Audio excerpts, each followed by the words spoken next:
Now then, welcome to another episode of Now That's Midschool Extra. Toward the end of the 90s, BMX companies' efforts to build indestructible bikes by adding material to frames, forks, bars, etc. was peaking. S&M Sabbath and Warpig frames were popular. Standard's triple gusset STAs weren't an uncommon sight either. Hoffman embarked on the Evel Knievel frame set, while Harrow's Blamo was hardly a featherweight, and Schwinn's Torque Flights and Canadian Beast frame sets were a scrap metal recycler's wet dream. It just seemed like heavy was the way forward in creating a strong bike. In hindsight, they probably slowed down riding progression in terms of skill and creativity, but then the top pros were still blowing minds with their riding using these chromoly monsters.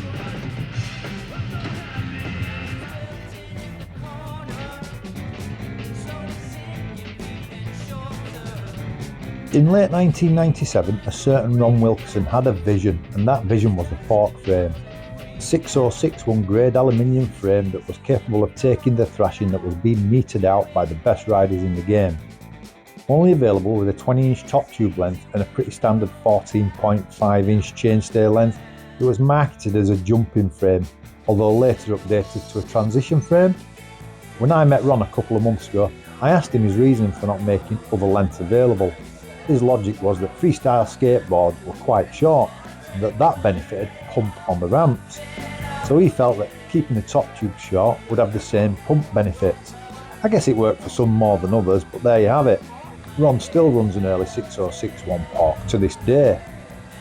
If there was a company, and in particular a frame, that had the Marmite effect or garnered more opinion, it was Two Hip and their fork frame. You either loved them or loathed them. If you loathed them, it wasn't because it was a Two Hip. There's a massive tubing up front, or the industrial sized and very angular dropouts. Or one of the things that I was constantly heckled about was the brake mount positioning under the seat stays, which, in hindsight, was a very progressive move. I'm sure there'll be other reasons for hating on it, but I'm confident that they're the main ones. From the first ad featuring a picture of the pork frame, there was also a chromoly version offered. Weighing in at £9 on the dot, the 4130 variant was a full £3 heavier than the 6061 offering. By today's standards, £6 is heavy, but when the norm was £7 to £8, the 6061 was a feather.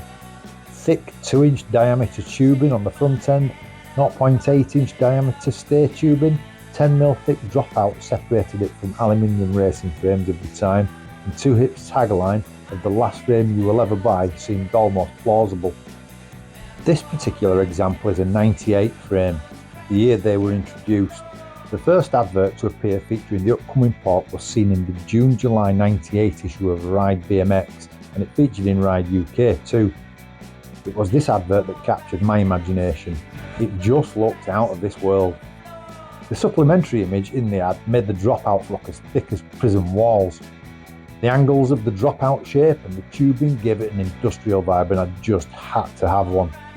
I'm just glad that they didn't stick with the canty mounts that had been seen on the first advert. So, starting at the front end of the 1998 Gem 1 Pork.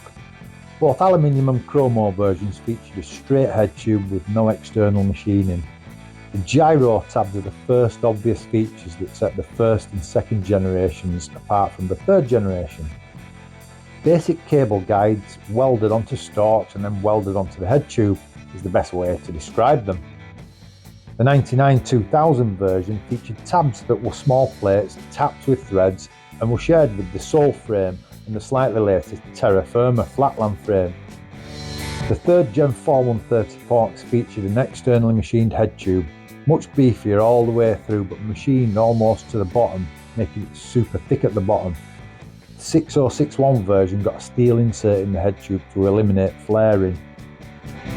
Moving down the frames, and I'm speculating a bit here, but going off the earliest ad images, the first Gen Porks, both 6061 and 4130 versions, featured a cable guide and a cable stop beneath the top tube.